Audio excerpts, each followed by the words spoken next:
Great to have you out here. We have about 100 plus participants already in.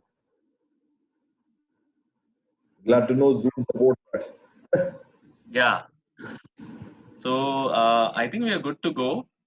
So Amber, hi, good morning. My name is Shamit Srivastav, and I lead product design and strategic design management undergraduate program at ISDI. I'm also joined with Sharmeen Honey. I'm sure Sharmeen has connected with you. She leads our placements. And just to give a little bit of a background of the profile of students, we have students, mostly undergrad students, some PG students also I see. So we have students from product design discipline, we have strategic designers, we have communication design, and I also see a few of the first year students here, the foundation study students. So definitely they are looking forward to a lot of insights coming from your experience. So everyone, good morning. It's my pleasure to introduce you all to Mr. Amber Krishnan. He's the co-founder and director of THEM. It's Transformative Human Experience Management Consulting, a business experience design services company. THEM is a new type of design service company that strongly believes in delivering value through a business-centric design approach rather than only user-centric philosophy. Before founding them, Amber has helped PayU India and Human Factors International India set up and manage their UX design operations. He frequently mentors other companies and startups. He has taught at Parsons School of Design, New York, and he's personally delivered about 150 plus design and innovation program across the continents. And he is a speaker at a lot of large events, including some of the events by NASSCOM and the IIMs in India. What is also great and what also kind of connects with SD is Amber is a graduate from Parsons School of Design, New York, and he's got a degree he specializes in confluence of design and technology. So I think very interesting profile, Amber, and this is something that we are also trying to imbibe in our curriculum about how do you get students to also look at the business value of design and not just the user value. And we look forward to not just students, but I'm also joined by some of my other faculty colleagues. We look forward to your talk today, and over to you. Sounds very. Are you guys getting any background noise from my side? No, I think we are good. Okay, very good. Yeah. Students, one more thing, if you have any questions during the talk, please send me an individual message on the chat window, and we'll have a Q&A session towards the end of the talk. Yes, Amber. So how much time should we leave for Q&A towards the end? So how long is your talk going to be? Depends. I think we should keep at 1 least hour we keep for talk, and then keep about maybe 20 minutes to half an hour. Yes, that sounds good. That sounds perfect. Yeah. Cool. Considering number of people that we have. Yes. We've got, I think it's right now 139. Okay. Yeah. Okay, we'll manage it. Let's get started. Okay, let me share my screen. You have to enable participant screen sharing. Yeah, I'll do that. Sorry, just a second.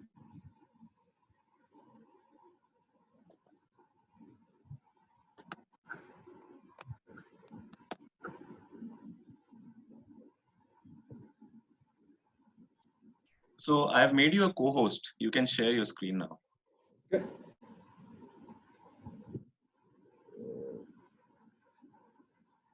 Same message. Is it? Oh, okay. Just a second.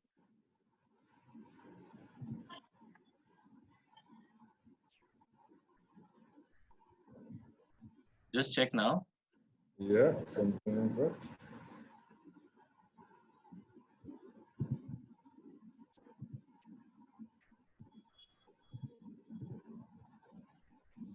Okay, very good. Let's try.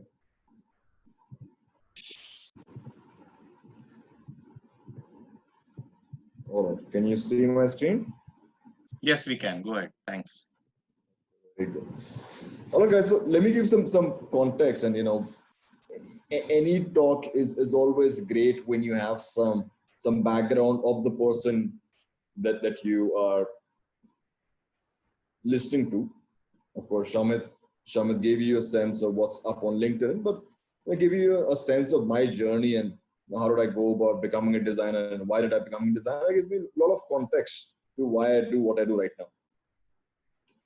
So the topic of the conversation we're going to have is something called designing up the value chain, and I'll spend this 1 hour trying to illustrate why that's important for designers to do.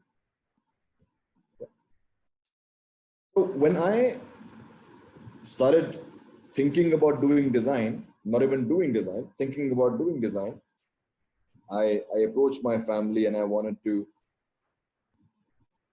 do an education program in design. And at that time, NID was pretty famous, so I wanted to go and study there.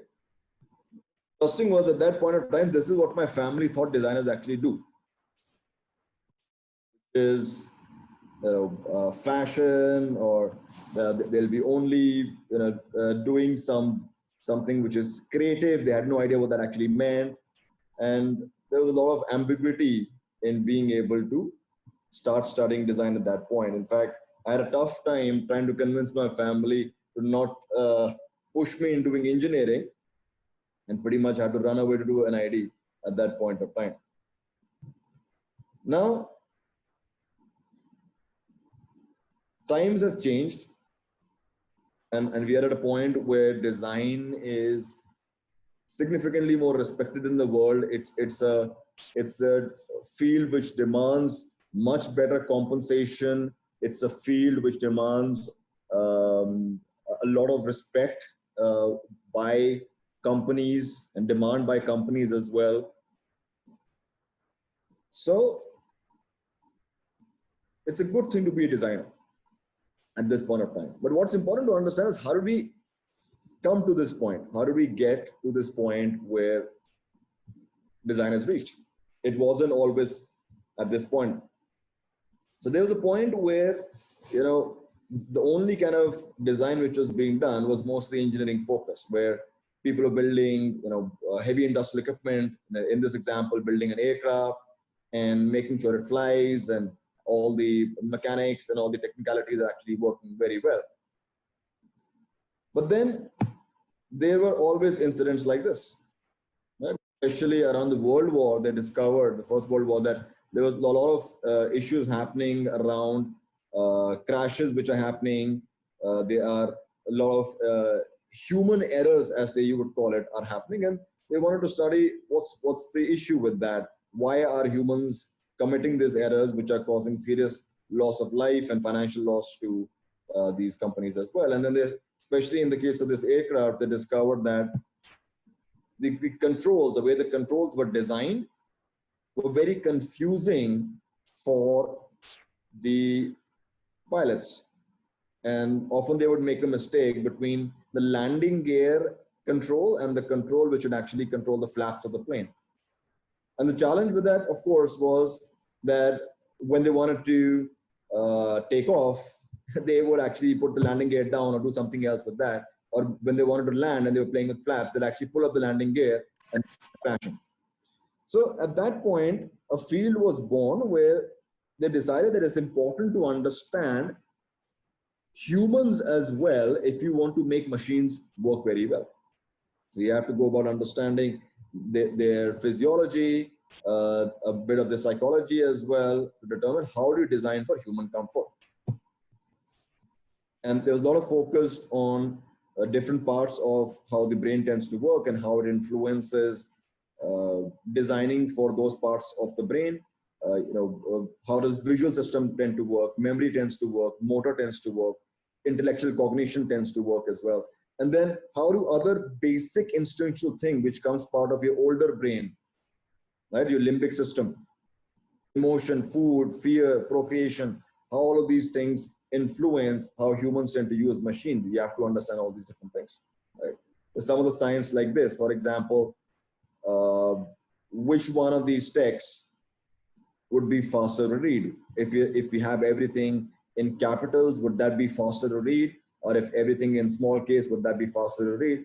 The answer to this is small case is 20% faster to read than the capital case, because the characters, each characters are shaped distinct, whereas the capital case, everything looks like a rectangle. So the vision's ability to recognize each of the characters separately is much better when it comes to small case. You know, all this science was discovered, all these studies were done to be able to influence design. And all of these things came about where they, the field of human computer interaction came, especially with the advent of computers.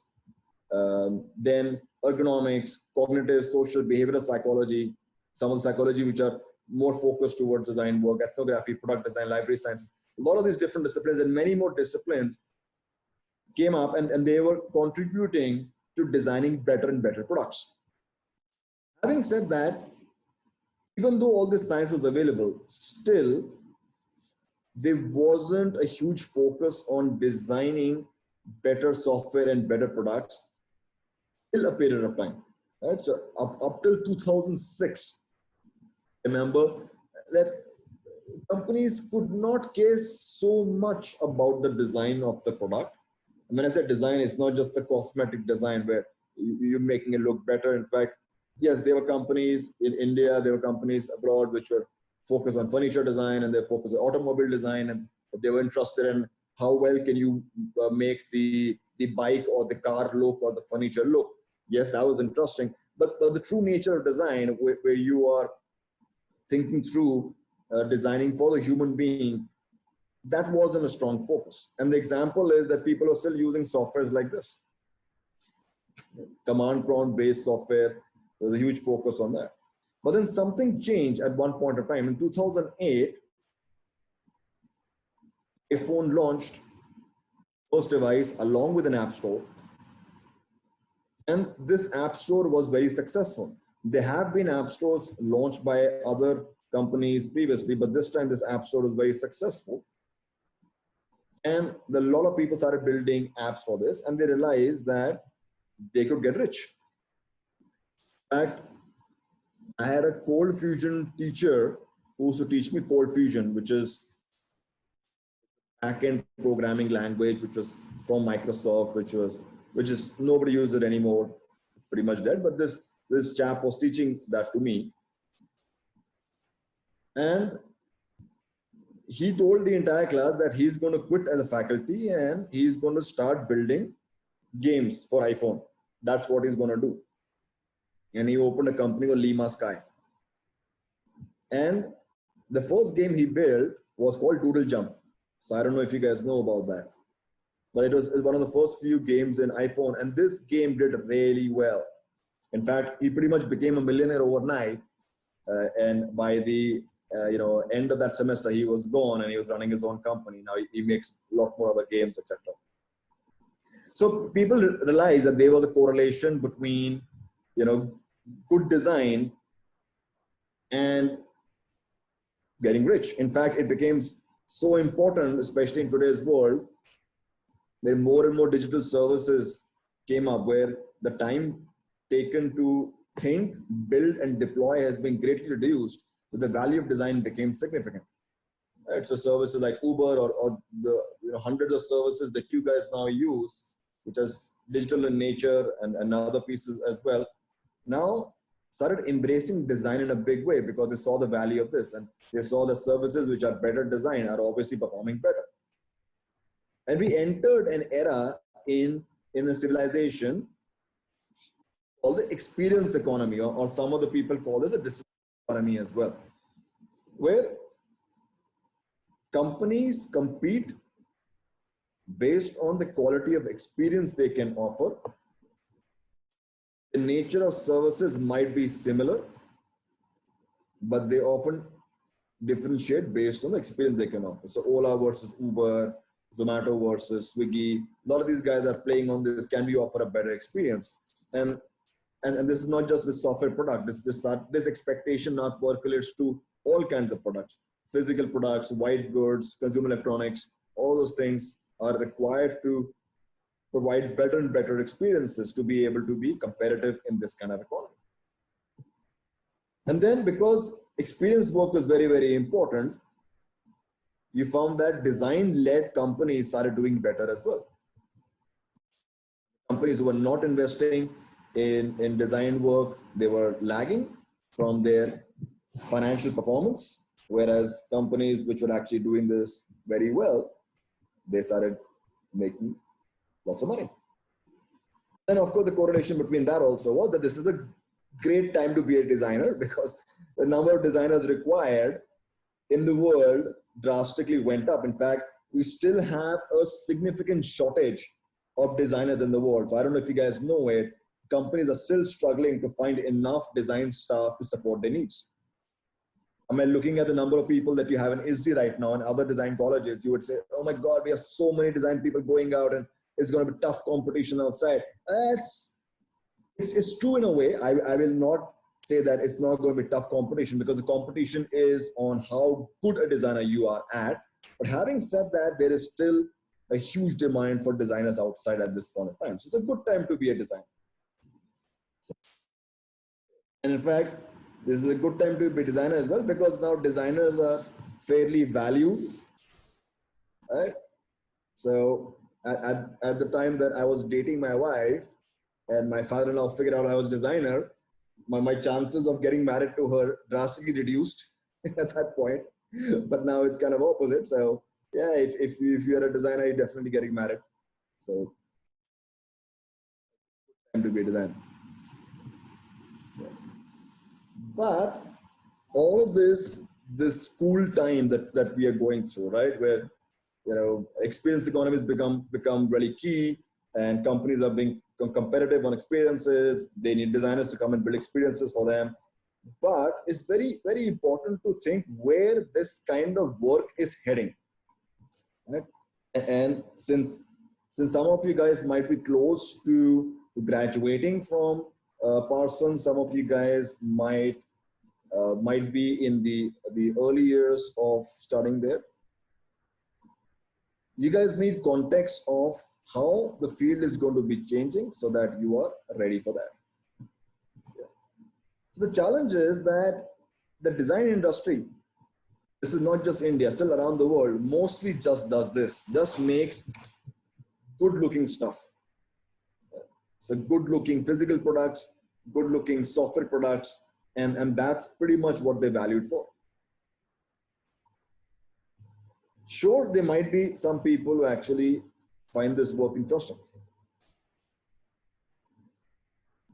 They enjoy the part about coming up with different kind of aesthetic schemes and the way to shape the vehicle.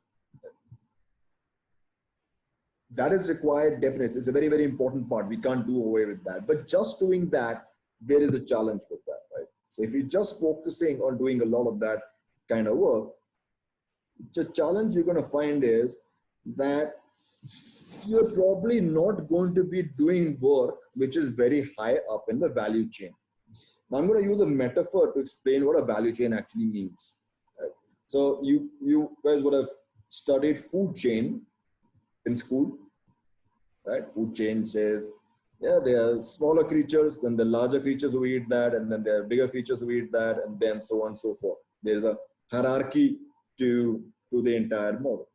The value chain talks about that there is levels of value that different professions provide to a company. Yeah. And if you look at on the right hand side, here are some examples. So on the topmost, the level is what kind of market should we go after? What kind of audience should we target?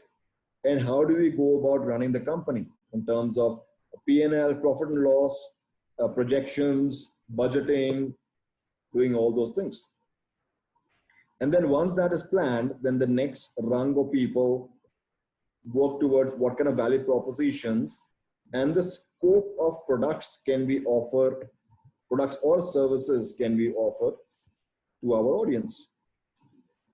And then there is another rung of folk who work on, let's define and manage the kind of product features and roadmap. Right? When the proposition, etc., is offered, then we start managing that. And then there is one rank of people which is just make it good looking and have fun. Right? How do you bring animations? How do you bring delighters as part of building experiences? All those things is done by the bottom rung. Now the challenge of where designers typically lie in this value chain is that nature of work first may not get tremendous respect as a profession. Right? So engineers, whether mechanical or software engineers, there is a significant value in terms of what they do, especially if they are focused on AI, etc. These ways, that's there. Business, MBA, there's a lot of that. The designer of the profession, even though demand has increased, but the respect associated to that profession is still wavering a bit.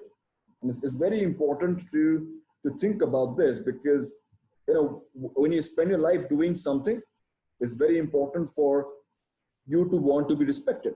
Right? Nobody wants to go out and not be respected for the kind of work that you do, because everybody puts a lot of heart and soul in what you do. The other challenge which comes towards being completely at the bottom is that you often end up building the wrong pre-decided thing, which means somebody on the top decided that this needs to be done, and you're just building it without having a say in whether this thing is going to add value or not. And in fact, 80 to 90% projects fail because they often end up building the wrong thing.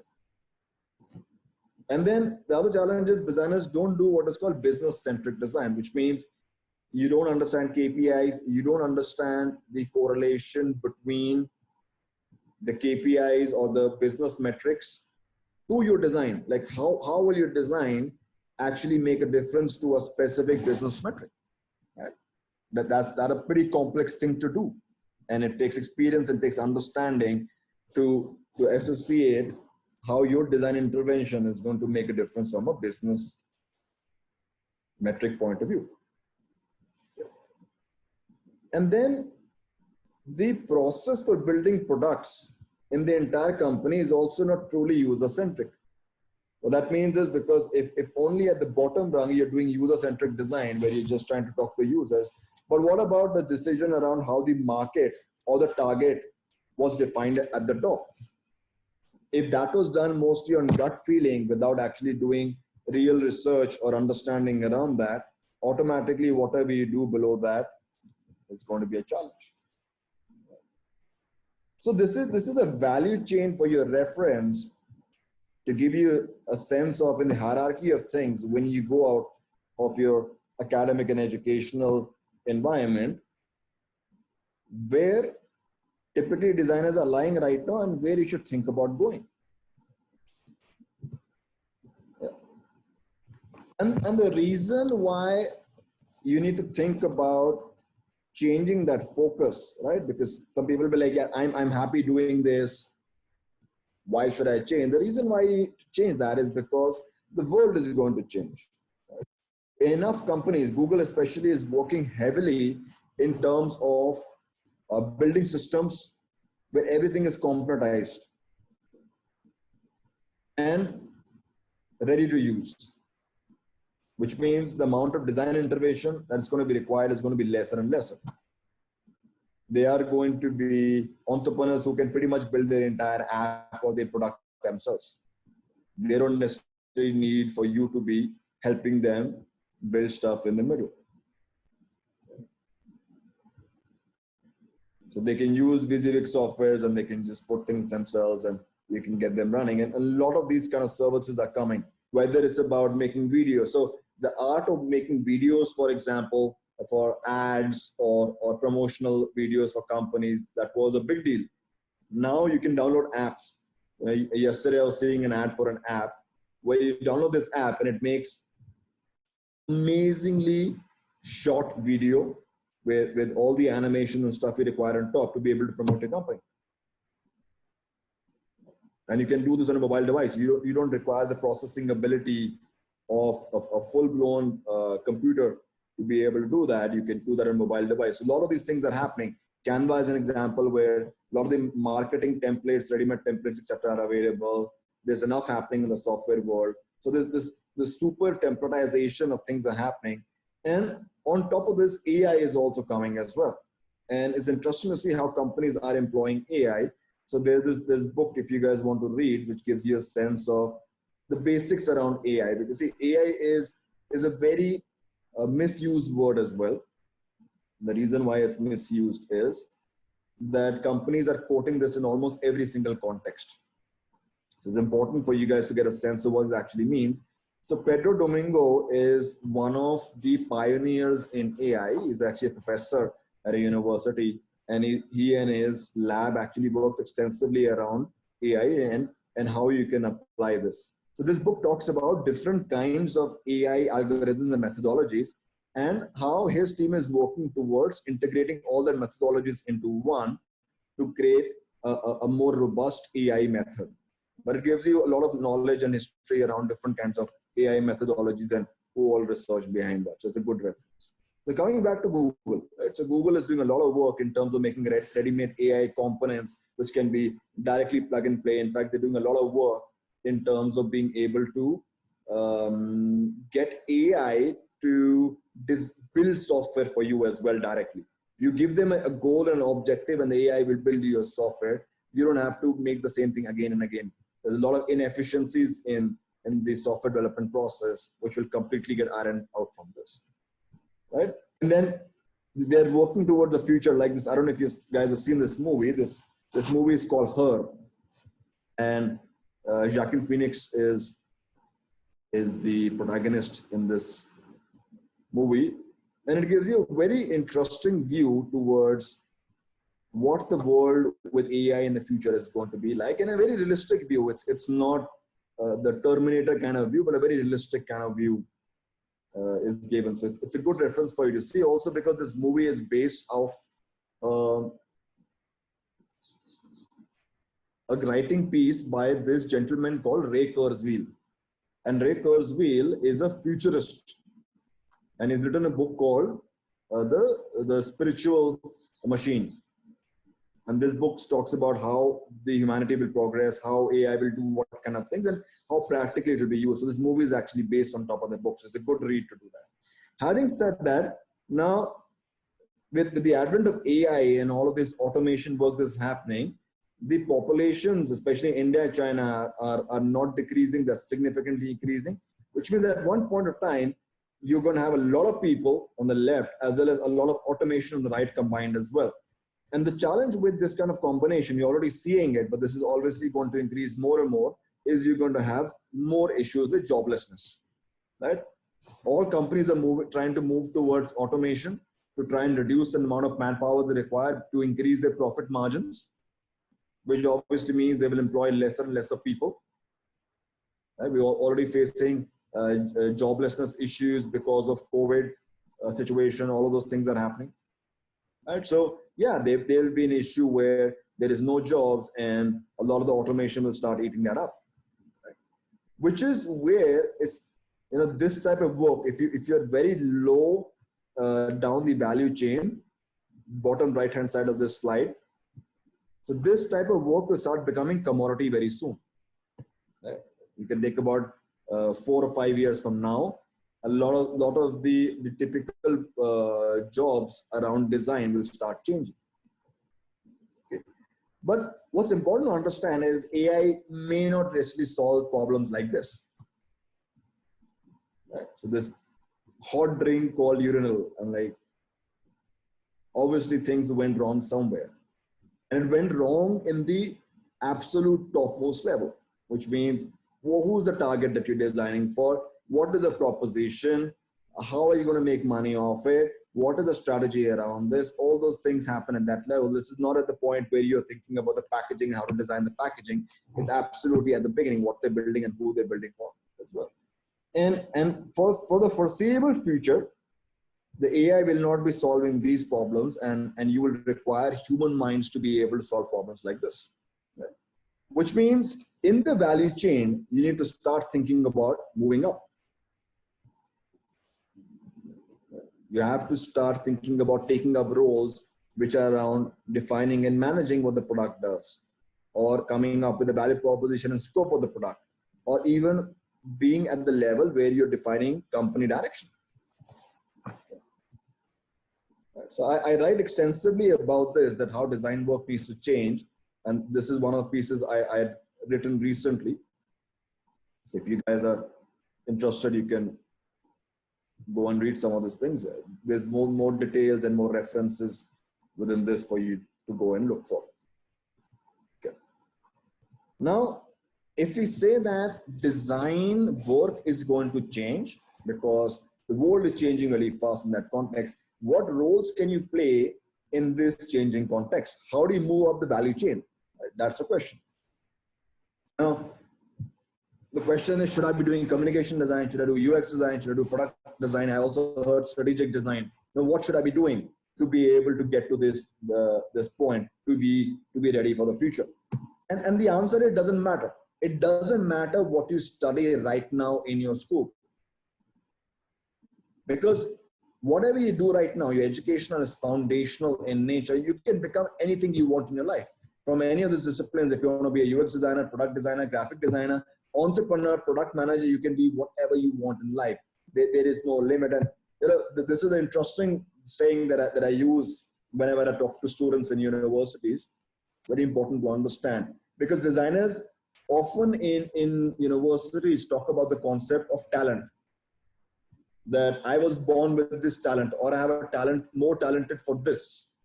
Right? So you feel a natural inclination towards this. I have a talent for ceramics. I have a talent for doing furniture. I have a talent for doing fashion kind of work. Okay? But if you look at it, talent just defines what you do right now. It doesn't define what you are. Right? Deep down, when you know what you are, you can do anything. So moving forward into the real world where you're going to work now, you will start taking on jobs and different kind of roles. You have to first believe this about yourself and then go forward from there. Now, coming down to the kind of roles you could be looking at. Right? You want to move up the value chain, you can look at roles like this: customer experience management. The customer experience management means if you look at the journey of the user across different stages of using your product or service, how do you enable that service or product to have a great experience? That's called customer experience management. The example on this is the different touch points, all the larger circles are touch points that the user is going to go through while using this product or service. And then all the reds and other notes are all the challenges which they're facing across using a product or service. Now, when you think about a software or a service or a physical product, you always have to think from this point of view, that because your users will always use things in a linear fashion, in a sequential fashion, in a life cycle kind of fashion. Right? Even a physical product is not just a thing you design at one time. There is an experience which happens with that over a period of time. There's a life cycle which happens over a period of time. And there are roles now which are coming up across companies which are focused towards managing your customer experience around that. Right? So I'll give you an example. There's one company which was designing robots which are used in warehouses, like Amazon warehouses, and these robots tend to work in the dark. I'm sure you guys would have read an article about it, that so they're called dark warehouses, and the robots move the parcels around, they do all the logistics and operations over there. Now, the design of that robot was not just, okay, how do you get the engineering right? How do you get the shell right? How do you get the form right? That's not the only thing. The robot had to be designed as a life cycle. from the point of deployment, of setup, onboarding. After that, how that robot is going to done, how the maintenance is going to happen, how is the recycling of that robot is going to happen, how different robots are going to change shifts, and you have to think about the entire flow diagram in a way, for lack of a better word, how it needs to be managed. So customer experience management is a role that companies will look for. The other area is product management, which means you look at a confluence between doing experience or design along with technology, along with business. Right? So this is kind of what I do right now.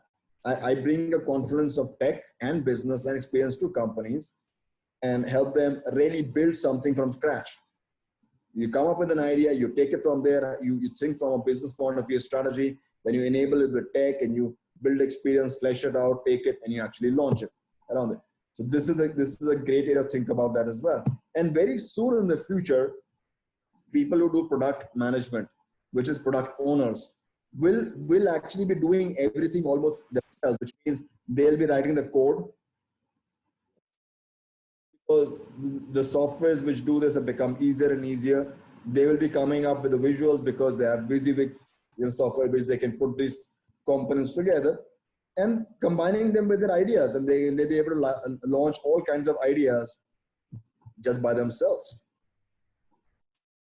The other kind of roles could be experience engineers. So there's a significant dearth of experience engineers out there. What that means is you have engineers who can build things and the designers who know how it needs to work, what the experience should be like. And because the lack of a commonality of that role, the end output is almost always terrible. A huge loss in translation. Experienced engineers are ones which actually hold both sides of engineering, and they really know how they can build things out. At the same time, enough depth into design as well that they can actually build real products. These people are highly valuable to companies, and there are very, very few of these available. You could also be looking at being business leaders and entrepreneurs. Design as a methodology of coming up with business practices or business models or pricing strategies or monetization strategies. All those things, design can be a great tool to come up with these things. Right? And I've seen business leaders employ these kind of things. In fact, there's a lot of propagation of design thinking. I have very specific views on what design thinking actually does or does not do. But they are trying to employ design practices, let's put it away, in a way to come up with these things as well. So you could be a future business leader and entrepreneur as well. So think about these different roles and what you find really meaningful and what resonates with you as you try and move the value chain. The other kind of roles are, there are people who are called futurists, whose job is future modeling and determining what kind of future lifestyles and behaviors do you build products and services for, and how do you go about doing it. Yeah. Products and service innovation. So folk who are in R&D centers or innovation labs, whose job is just to focus on really innovating on service and products, coming up with new ways of doing things such that you can survive in the disruption economy. Advanced research, right? This is not just about conducting a survey. Or advanced research is informing companies and the direction the companies are heading towards. Right? How do you go about doing this? How do you research design? Advanced research is not templatized research. It doesn't say that do a survey, do a contextual inquiry, do a interview kind of a methodology, and you're set. It doesn't work like that. Advanced research, every single context, the research has to be designed, is very specific, and the research has to be work. If the research doesn't work, doesn't get you the insights which are required, automatically the company goes in the wrong direction. So it is as crucial and critical as that. And there aren't enough folk who are doing this kind of work as well. So a lot of these roles are coming up. There could be other roles that you guys could look at as well. You might find, I may not have covered everything which might come in the future. But the idea at the end is you have to move up the value chain. You cannot be just happy at the bottom where you think right now there is enough jobs, enough money coming there, and be not ready with where the future is going in this regard. Okay.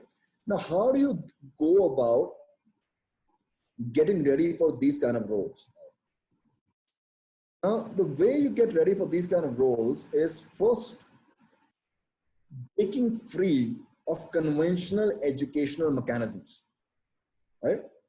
What that means is that if you look at traditional schooling that you guys have gone through,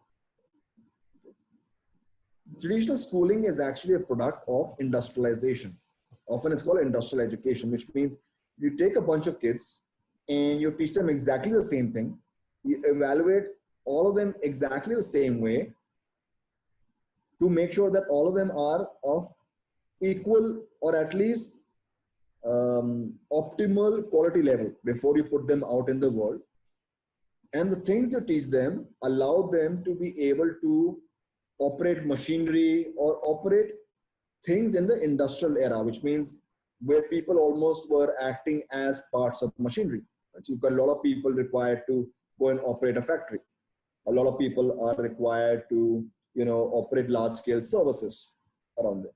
But this is changing in a big way, which means services will be largely automated. So logistics, which right now, or let's put another way, delivery right now employs so many people. Now with the challenges around delivery where, you're really worried about someone having some kind of virus touching your parcels or even coming and in close proximity of you, delivery as a model will change and shake. So Amazon working towards drone-based deliveries, which are contactless, human is not required. All of this is going to disrupt this kind of way of building people. Right? So the industrial education has largely failed, but unfortunately, most of us actually have gone through this. We are products of this kind of education. And the challenge with education is we have been taught something called spoon feeding, which means that information will come to us unless until there's a professor sitting in front of us and telling us that this is what needs to be done and giving us one piece of information after the other. Till then, we will not eat our food. And I especially associate with this image so well because I have a very, very young daughter, and it's pretty much the same challenge feeding her food.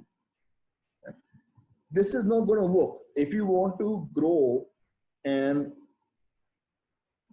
take up roles and professions which are higher up in the value chain, you cannot sit and wait for things to come your way. You have to build your own plan to grow. And if I were to say, what is one of the biggest things that I learned in Parsons, New York, when I walked away from that, it was the biggest value was not the delivery, the delivery of the degree to me.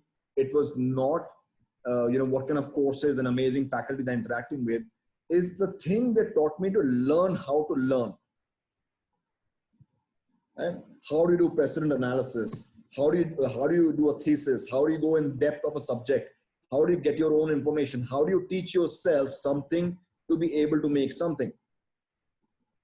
How do I choose my own different classes and different electives and put it together in a way for me to learn what I need to learn, right?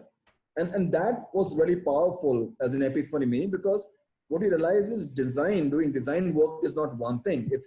There are many kind of things to learn.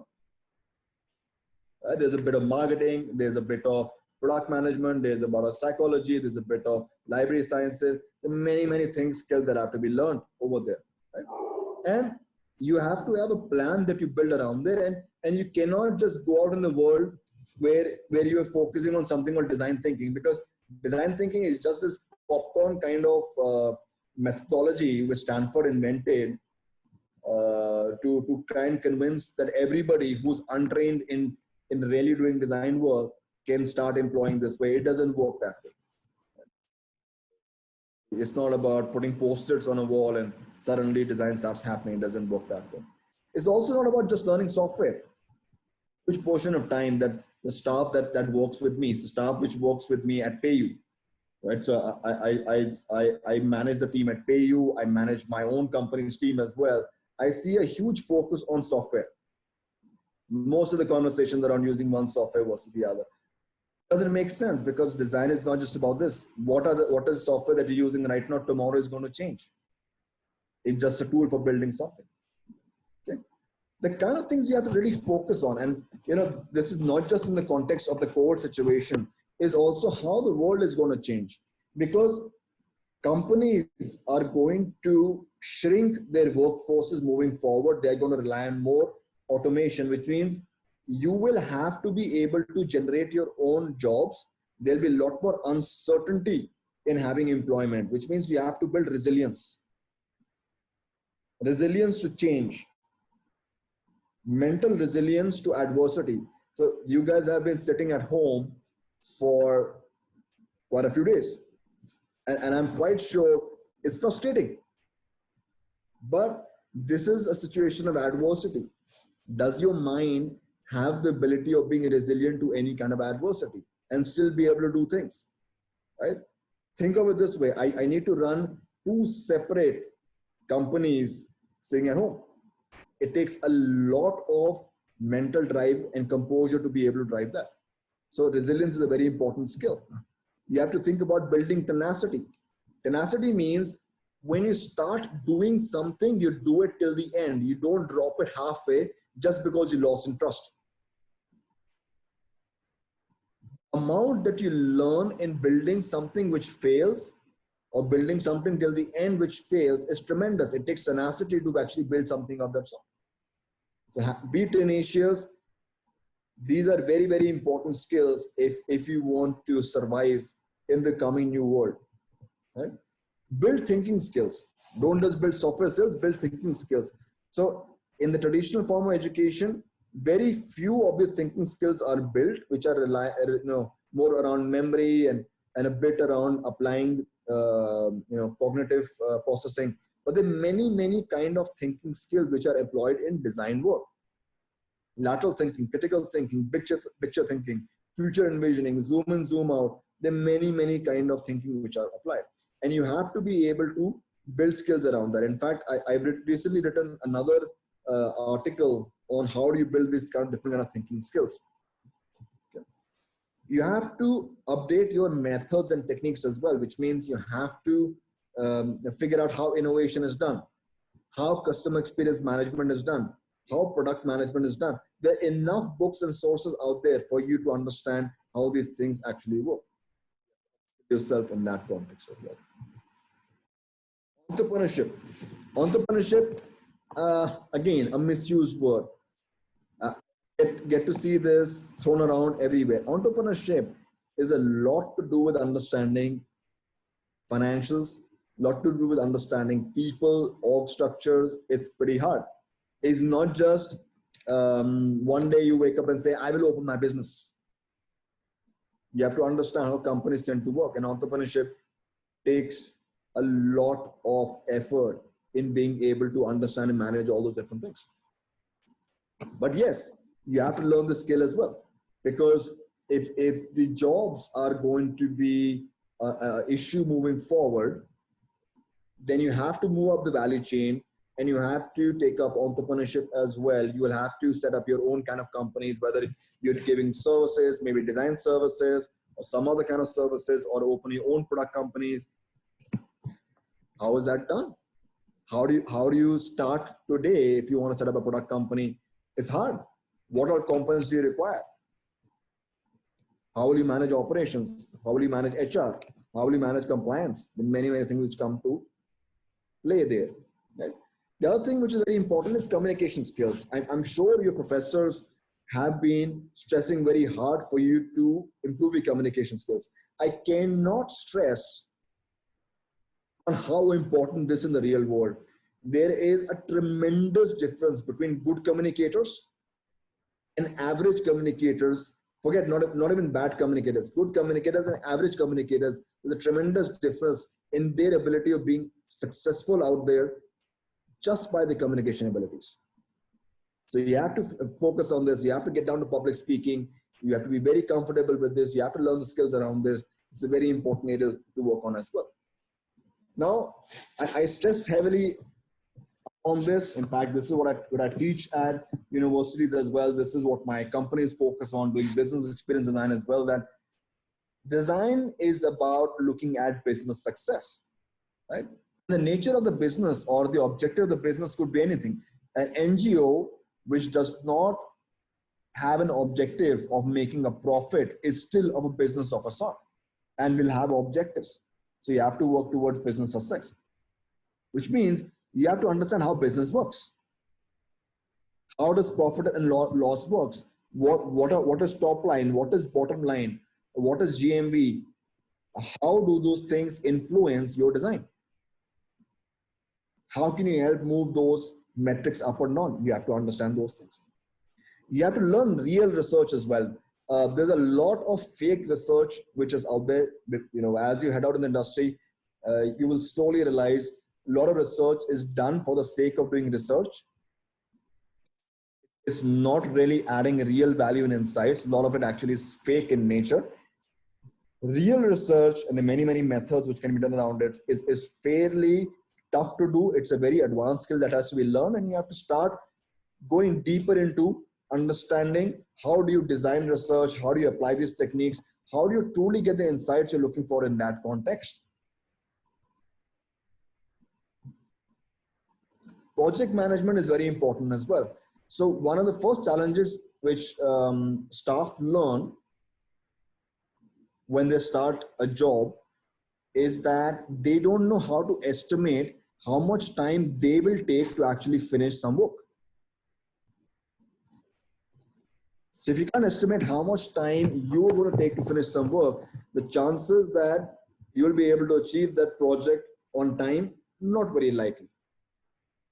And then as you go higher up in the rung, there are people whose job is to ensure that multiple staff and multiple projects are happening on time as well. So how is project management done? Some of you guys would have started using softwares like Asana or Jira. That's a good start. Familiarize yourself with these kind of softwares. How is project management done over there? Understand, learn about this. It's a very important area to learn. Part of selling is very important as well. So in the context of human value, being able to sell your idea, your design, your concept, or your work is very important. Selling doesn't necessarily mean that you are in the sales team for a company. Selling as a skill applies to everything, because you can end up making a fantastic design, but if you can't sell it, it doesn't matter. The design will be lost, the value will be lost. So what's the point? So focusing on the art of selling, understand how a design, a concept, or a project or something is sold is very valuable in doing design work. Having a personal brand is important as well. In a population which is only increasing, standing out or being recognized for your individual and unique value is not just about being highly skilled. It's also about perception, which means are you perceived to be somebody who is an expert that somebody would like services from, whether you work inside a company or you run your own thing. This is very true. You have to have your own personal brand. If you don't invest in it now, at some point, this will bite you. Okay. Learning how AI is going to influence is very important, but also it's important that AI is a great tool, but you can't really apply AI everywhere. It's like a samurai sword, which you really should not be using to chop onions. Right? And these days I hear companies who talk about that they have applied AI to almost everything. Right? It's not a magic wand that you apply everywhere. A very specific use cases that it makes sense to apply this. Learn about design science as well. There's a lot of science behind design. There's billions of dollars of worth of research which is out there, which tell you how humans tend to do. And it's not just pure ergonomics. You have to get deeper into psychology as well. Get deeper into HCI as well. there's enough work out there for you to understand how design science tends to work. Right? And building this plan for yourself, you have to understand that schools won't teach you everything. Right? This again goes back to spoon feeding as a concept. So one of the challenges at the universities I face is students often come back and complain to the university, you didn't teach us this, you didn't do that. In this curriculum, I wanted to do this, I could not do this. I believe it makes life significantly difficult for coordinators around that. The thing you have to understand is when you move from a school to a college or a university, you are now in adult mode. You're no longer in a place where you have to be entirely reliant on learning everything from people sitting in front of you or the infrastructure which is handed for you. Those people and their infrastructure are enablers, which means they will help you, give you an environment and guide you and support you around that. But you have to build your own learning plan. And you have to build your plan and also figure out where all you can learn what from and what all sources that you can learn from. Right? I always encourage people to actually go and seek mentors outside. Right? So I'm sure all of you guys have LinkedIn profiles. So on LinkedIn, seek out mentors. Find people who may take out some time and spend time with you and teach you something or give you some context or give you some perspective. And when you find these different kind of sources which tie into your plan, automatically you are enriched beyond the boundaries of an institute, a professor, or a course, or a title like a communication designer, UX designer, product designer, strategic designer. You grow beyond all these boundaries because now you can learn anything you want in the world. I've written some of those things about this as well, that if you're trying to build some of these skills, what are some of the ways you can go about doing it? What are some of the sources? This is a foundation level article. You guys can go through this. Right? But what I want to leave you with now, guys, is that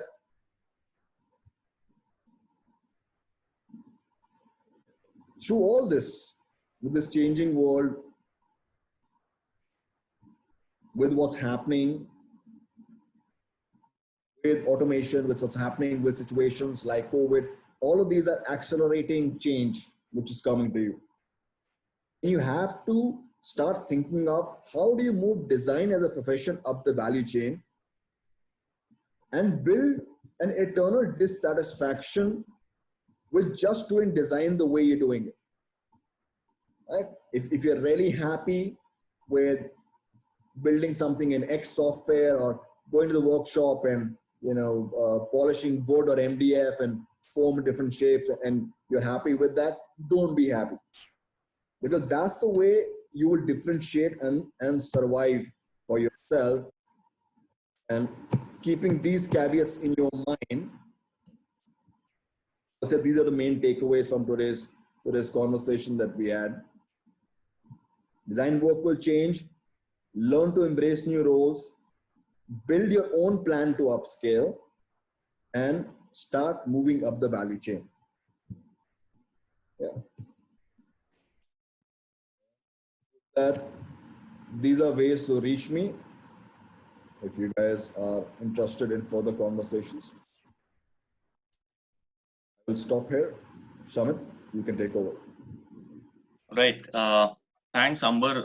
Really, really, great perspective on, how, design works in a business context, and therefore what things designers and aspiring, young talent should keep in mind, while they're in the design school. So I think, this whole big picture that you provided was very much needed. And of course, I have some conversation points to take this forward. But before that, I'll take some questions from the students that have started to pop up. So the first question is from Sakshi Pandit. Sakshi, are you here? Do you want to You Yes, want to sir. ask a question yourself? Go ahead, Sakshi. Good morning. Hi. Good morning. So my question is, how vital is an individual's hierarchical position in a value chain with respect to making an impact on the system? So sorry, one more time and a bit louder. How vital is an individual's hierarchical position in a value chain with respect to making an impact on the system? Very, very good point. Right? So traditionally we are taught unless until you are at X role in a company, you can't make changes unless you are a VP or you are a business head or you are a C-level person, you can't really make changes. It's not entirely true. It does give you an advantage because you work with hierarchy and influence tends to flow top down, but it's not entirely true. The ways to make impact in an organization entirely depends on the individual's ability to understand the organization and drive people towards change. I'll give you some examples to it. So when I started my career as a software designer, Yeah. I built a role for myself that every year I am going to do one big thing. Right? I'm going to bring one big change to that company. And of course, from a designation and hierarchy point of view, I was fairly junior at that point of time. But in the act of building that rule for myself, I learned how to maneuver people and drive the organization towards making that happen. Okay? It took a lot of effort. It took a lot of energy, right, to make people listen to you. But the art of influence is not to do with your title and role, because you have to understand titles and roles are fictional. Right? Somebody came and cooked up some title. Every single company you go, they'll have some new name for who you are. But titles can never define who you are. Title is only a fictional thing in the air. It is the way you go about influencing people to get things done is what matters. And there is, I believe there's a pretty good book. I'm sure your professors would have recommended this to you. I think it's called The Art of Influencing People. Just Google that later. It's called Art of Influencing People, something like that. It's a Dale Carnegie book. And it talks about how do you influence people irrespective of who you are in an organization. All Does right. that help? Yeah. Thank you. Thanks, Sakshi. Pragya, are you here, Pragya? Sir, so I wanted to ask you, you had mentioned about disruption. I wanted to know a little more about it and what exactly do you mean by disruptive services? And could you give us some examples since I didn't understand it quite well even when I Googled it? Good question. So disruption is a word which is often used in many, many contexts. But what does it actually mean? Disruption came as a word in the context of companies when you look at companies which have been doing the same thing in the same way for many, many, many years. Right? There are many companies which are called incumbent companies, which pretty much have the same kind of business model and the same kind of delivering services, and they've been doing it for a very long period of time. For example, let's say food industry. The food industry, the business model largely was that, yeah, we are going to require people to actually come to a restaurant or come to a food mall, and you come and have food here, and that's how we will make money off you. Yeah. Or another example is getting people from point A to B. So I would say about 15 years back at least, if you needed a cab to go to the airport the next day in the morning, you had to call the cab adda guy, which used to be close to your home, at least uh, one day in advance in the afternoon or early evening. And then you would have to ask that guy, ki, Bhaiya, aap kal subah aa jayenge 6 baje? And that guy will say, okay, I will call you back. I'm like, he would not even give you a commitment at that point of time. Obviously, that was very, very difficult. I'm like, there was a huge problem to be solved over there. And then along came services like Meru, mega cabs, and they said, okay, you know what? There obviously are not enough cabs around to help people meet these needs. We will set up a fleet of cars and we will provide the service. So at one point of time, this became a bit better. So Meru and Mega came and disrupted the previous model, which was set up that, you know, these cab guys are you know, having a monopoly, and you're entirely dependent on them to provide these services.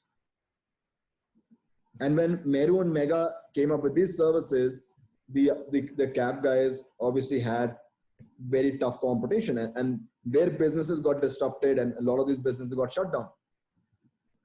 Then when Meru Mega came, obviously the amount of cars that were as part of their fleet were not enough, because the demand was rising and rising, and you cannot keep buying and putting more cars in your fleet. Maintenance of those, huge costs, very, very difficult model. And then a company like Uber or Ola or these guys came up with a model that anybody who has a car can now set up an app, sign up with them, and become an Uber driver and earn money. Which means now the availability of cars and cab drivers exploded, which again disrupted Meru and Mega, and you hardly see Meru and Mega cab rides being used. And they tried fighting back, they tried coming up with their own apps, etc. But since they were still reliant on predominantly their own fleet, they slowly got wiped out. Awesome. You guys cannot think about a life without Uber and Ola and how to use that. So models or experiences. Sir, would just to add on, would redefining the current situation through a different lens, like probably the startups that are coming in recent times and how they have a different approach towards, like Swiggy, for instance, like it is a recent innovation of sorts. Something like that, would it be a disruption? Like, would you consider that to be a disruption? You said startups coming up in recent times and doing what? No, I said startups in recent times, they have a different approach toward the current situations, and then they come up with unique solutions that are more user-centric and that are more approachable and adaptable. So would that be a disruption to different scenarios and sectors? So in today's world, just being user-centric is not disruption. Okay, okay. So disruption is if the newer company offers significantly more value Understood, sir. the previous company, then they have the ability of shaking up the business of the previous company. Got it. Right? So there are many companies who actually approach disruption differently. So I'll give you an example, right? So Jio, when Jio came in, they said all internet services and calling services free for a year. At that point, where Airtel and Vodafone, everybody were charging a huge amount per month. Now they disrupted, not necessarily by superior experience, by a different way. Got it, sir. So the value in the system was कि आपको पैसा देने की जरूरत ही नहीं है, आपको free में मिल जाएगा. So there are a lot of companies who approach giving tremendous value to customers differently to try and attract them. There are different kinds of disruption models people are following. Some models are true value. True value models means that you are actually creating such an amazingly new product that people have to use it. Right? So people went from watching movies on Doordarshan to now then watching movies online. They went from that to YouTube and YouTube snacking. From there, they went to Facebook, mein kuch dekh lete, Instagram, and now they're on TikTok.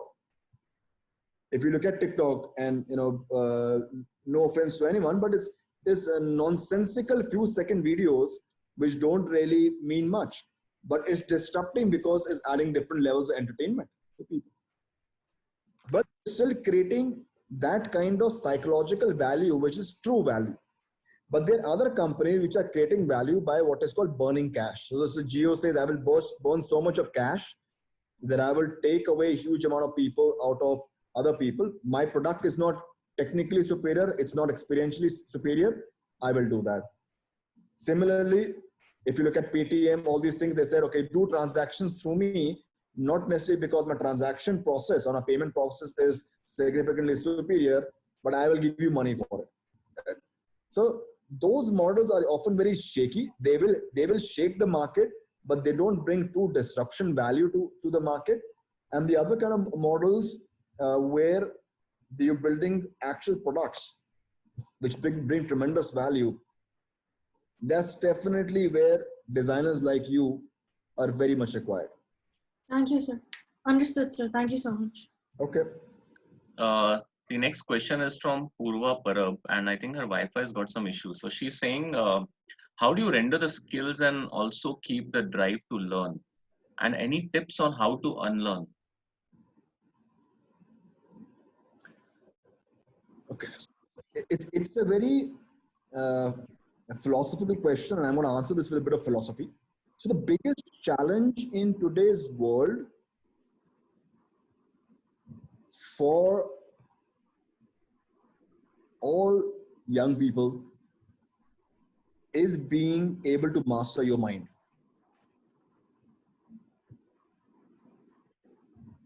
How long can you sit without being distracted? So even in this presentation, how many times some WhatsApp message is coming up or some email is popping up on your computer or something else which is interesting, which is happening.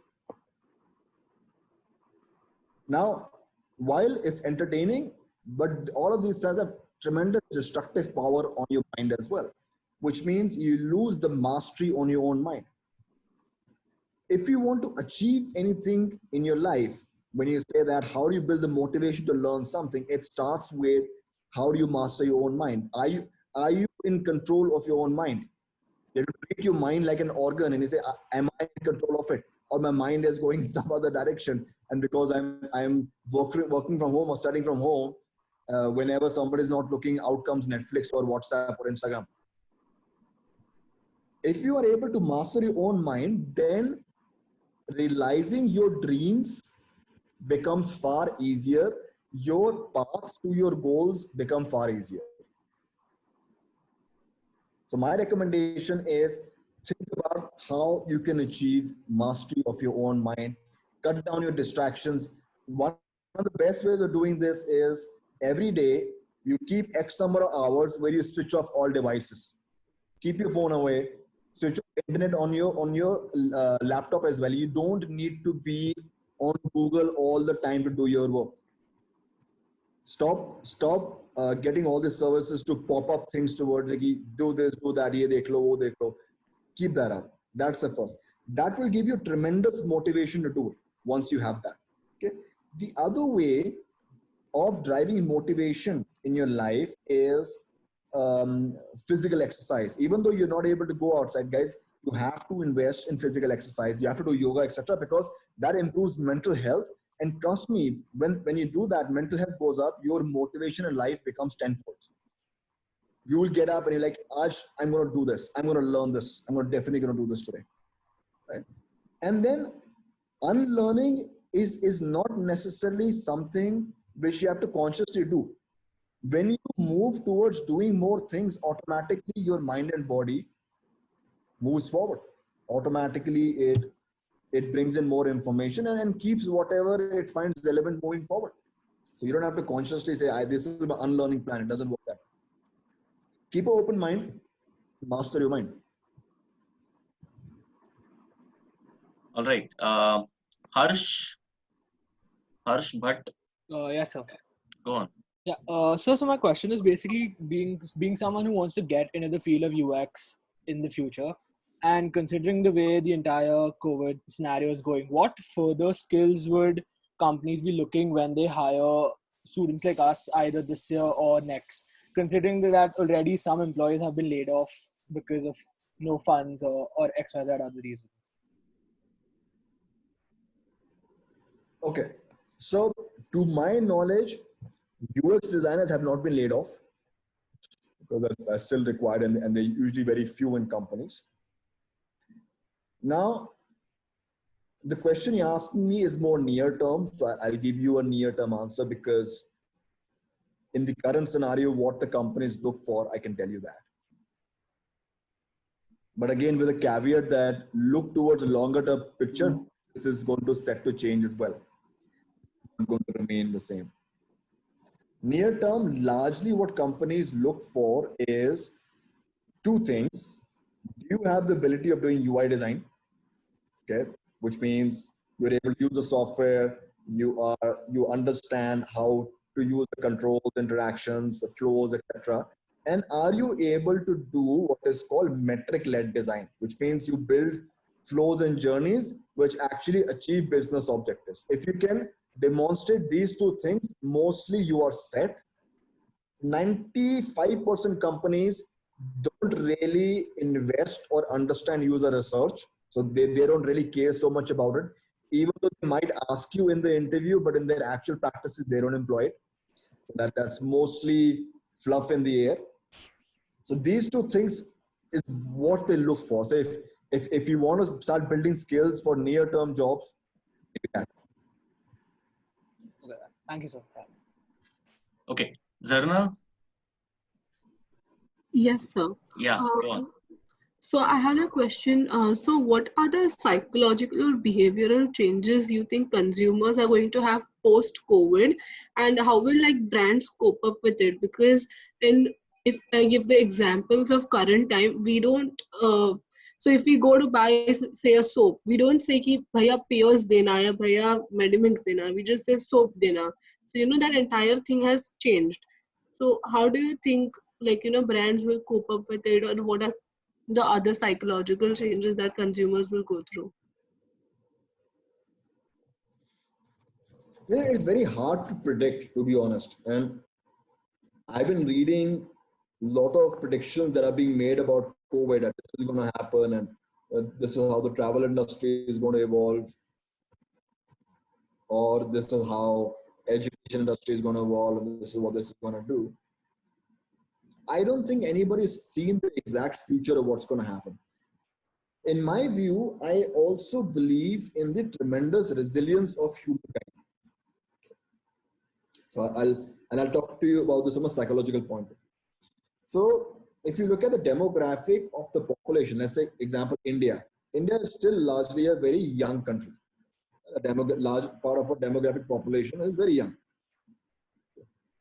Now, the psychological driver for that demographic typically is something called psychological reactance.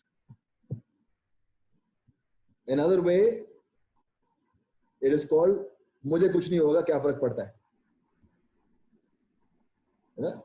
And I have a lot of staff, and I've been talking to them. What their future plans are going to be, what they're going to be doing. They're like, "जैसे ही खुलेगा, I'm going to go for a trek. जैसे ही lockdown खुलेगा, I'm going to do this," because the nature of the pent-up frustration of being locked in the house also creates a sense of abandon where they're like, I want to go and do these different things. And we are assuming that suddenly people are going to change their patterns in a significant way and start doing something else. There will be some amount of impact. Sure, people might be very high contact kind of activities around there. But there's still going to be enough amount of behavior which is reckless in nature.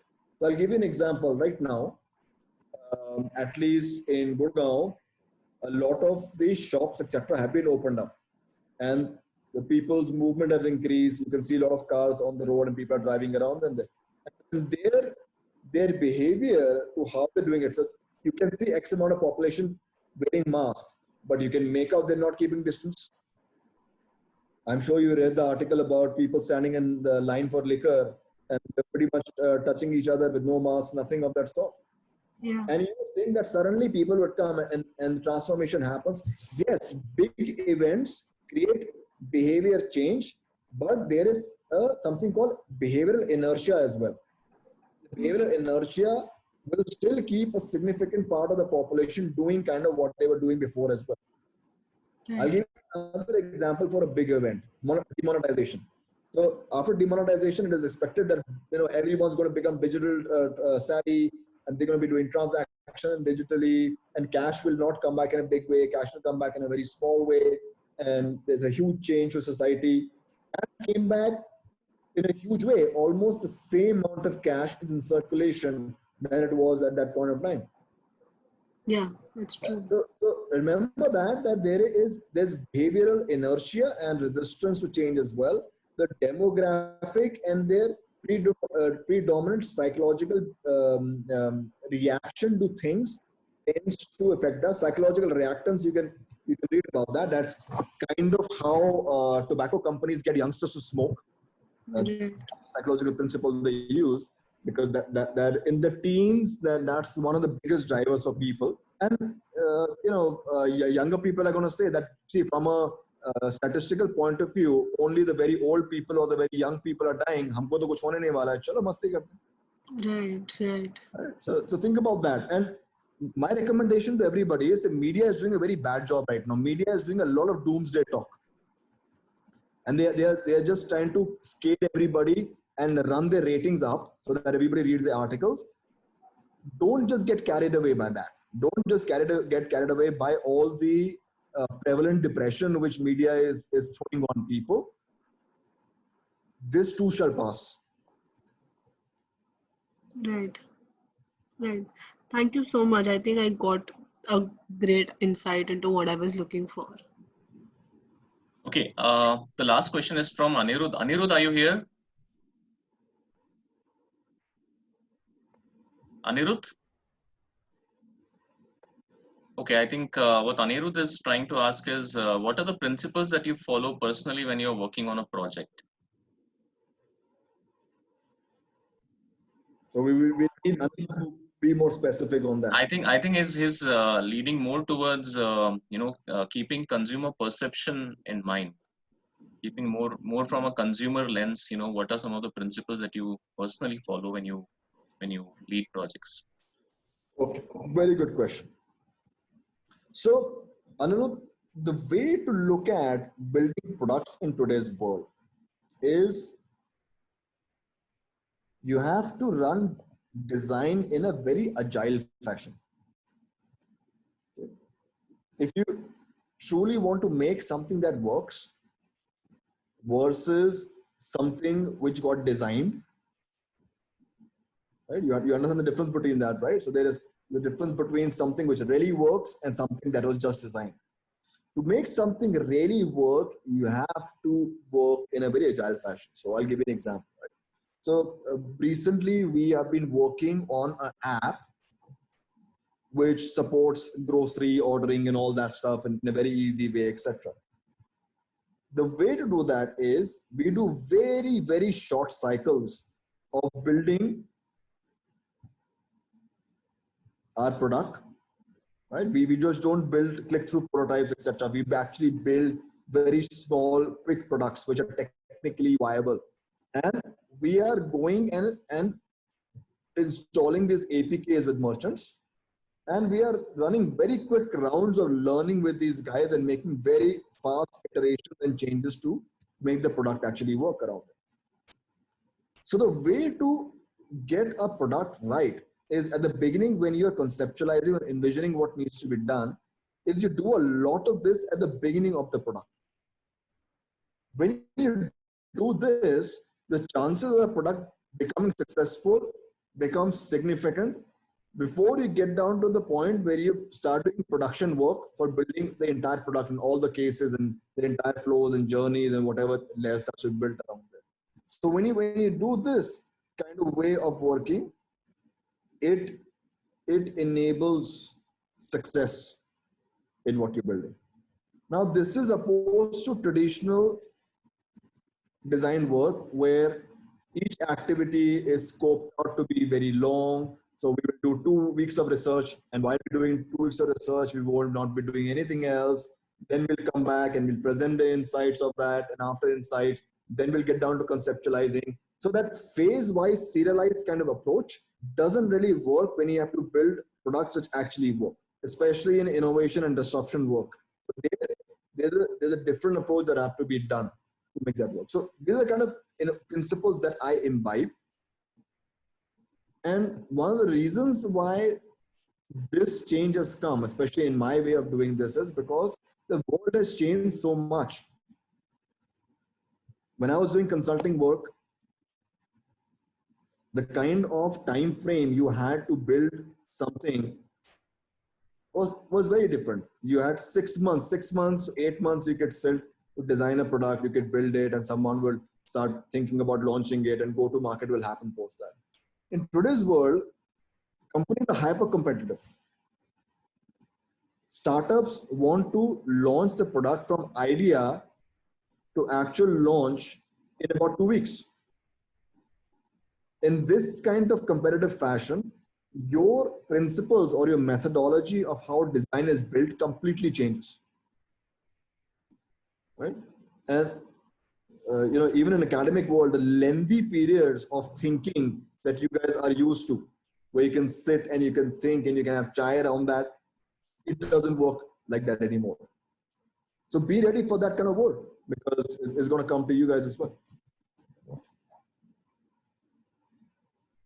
All right.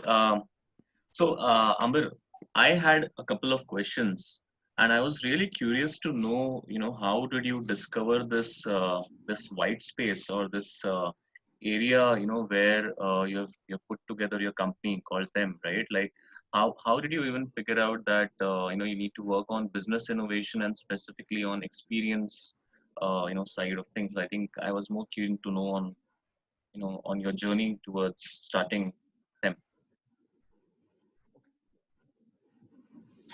So I did consulting work in the software space for 15 years. Mm-hmm. And then I spent another few years working in the pure play product space of softwares. What I learned from this was there are many key things which are missing in the way that companies are building their products out. The first thing is that nobody invests effort in figuring out how they're building the right thing, which means there is very little focus on business understanding and value proposition understanding. How does this associate with the user? None of that stuff is being done. The other things which are not being done is very less focus on buildability, which means how is the product going to work? How do you actually build it out? How do you take it to fruition towards the end? It's very cool to give a very nice looking design and walk off. Banayega kaun? How do you get it out there? I'm like, we aim to be globally competitive with Silicon Valley companies, and we say that we want to make products like, Uber, and we'll make products like, Airbnb. It takes a lot to take from an idea to design to actually do that. And that entire journey is a huge confluence between business, innovation, strategy, design, and buildability as well. So the nature of setting this up is, how do you put together a skill set which can help companies do that? Help companies take an idea to actually build all these different things. And that's what this company is about. And my biggest learning is, you don't get ready-made talent in this country who can do all these different things. You have to put together cross-functional teams who can actually achieve these things.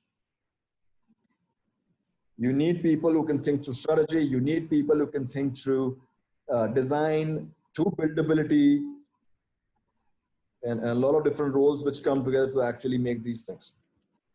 Then you see some success. Right. I completely agree on what you said. My second question is more, from my role of a design educator, right?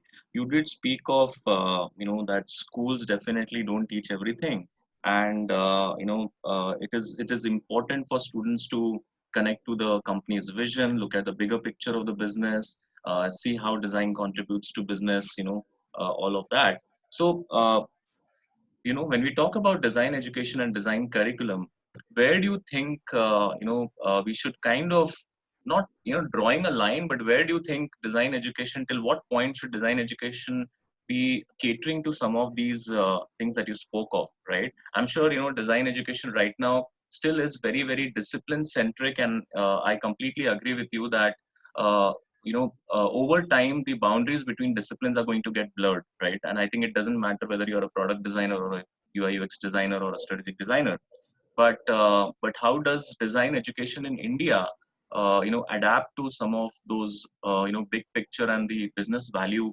uh, things that you spoke of? Absolutely.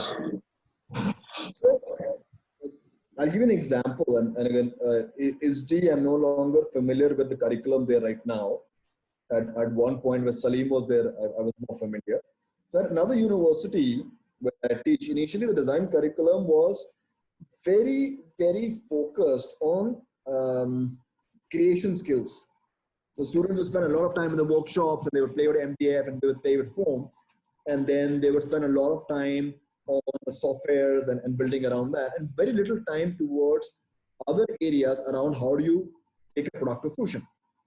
Okay. And they had classes around some business understanding, some entrepreneurship, but I think they're very superficial in nature. So the nature of the course content needs to really be upgraded, and it needs to be a lot tougher, because I think on other areas and disciplines, we go very easy on designers. We're like, okay, if you want to learn entrepreneurship, okay, by the way, learn entrepreneurship as a side thing, not really understand what it means. So if tomorrow you need to have a conversation with a CEO, you have to really not just understand what the CEO is saying. If you really want to debate with the CEO why something should be built in a certain way, you have to really know your things, which means your level of understanding of business needs to be pretty much at that level. You need to understand, for example, in the payment space, you need to understand how compliance, regulation in payments tends to work, how do banking relations tend to work, how do technology frameworks, APIs around that tend to work. Then you can have a debate about them and you will make sense. Otherwise, you will always make a fool of yourself. Mm. Right. And the challenge of designers is they typically tend to shy away from technical things. And I'll take my example. When I was at NID, I was scared of coding. I was absolutely scared of coding at NID. And the first time I tried it, I was like, this is not hard. And then I learned about 5 or 6 different languages, and I was like, this is not so hard at all. And the amount of help it gives me in today in my career, because I understand how those things are built, what languages are they talking about, backends, APIs, how those things are built, gives me tremendous mileage. So designer as a role, besides being able to build the nice experiences, need to understand all these things in fair amount of depth. Right. And it cannot be just some business leader coming in, lecturing at one point of time. The depth needs to be far more. Awesome. All cool, right? So I think we're done with the questions here. And is there anyone else who has any questions which has not been sent to me? Any conversation? Anyone who wants to say something before we close? So I had a question. Yeah, Dhruv, go on.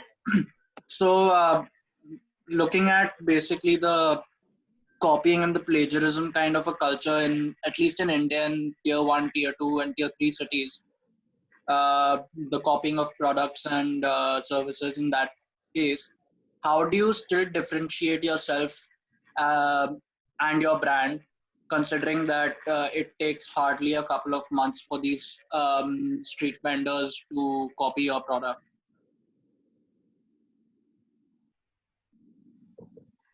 Yeah. So there's a very interesting article that I read in Economic Times recently, which was written by a designer, and the designer talked about the Indian ability for jugaad. Right? And the designer was talking about how people in India think that jugaad is a fantastic thing, but actually it's a challenge, because the biggest skill that you are doing is about doing patchwork and not having the tenacity of building truly innovative, disruptive products. And you're seeing examples that see what most companies are doing. I'm going to forget street vendors. The biggest companies, all they do is they copy models and they copy products from the West. Right. And you can take the best startups, Indian startups, what they're doing, they're pretty much copying whatever there is no true Indian innovation in terms of coming up. In fact, even the bigger companies, the biggest companies who are running software products, which are left, there are very few left. The bigger ones are mostly sold over or taken over by some other company, are pretty much copying what's out there. They go look at some other model and say, this is very good, go and copy that. So the copying part is somehow seems to be in our nature, which is very unfortunate. Having said that, that is something you will not be able to stop. Okay, so if what you build something right now will get copied tomorrow or day after, etc., that's going to happen as well. The way a company succeeds is not by making something which cannot be copied. The way a company succeeds is by having a strategy of how you will be positioned over a period of time, irrespective how the market is going to chase and try and copy. And what I've discovered is the companies which try and copy other companies are always playing a catch-up game, Right. which means they're always behind from the financials as well. Right. So if you think by copying they'll be able to actually beat you, that's not true. Mostly, and there are enough books which talk about it. By copying others and just going after their feature sets and just doing that, that's called digging your own grave, which means you as a company at one point of time are going to lose competitive value. And the company which is actually creating disruption and value constantly in a strategic way will always win. Right. Thank you so much for your answer. It gave me some really great insights. All right. So I think that kind of brings us to the end of the session.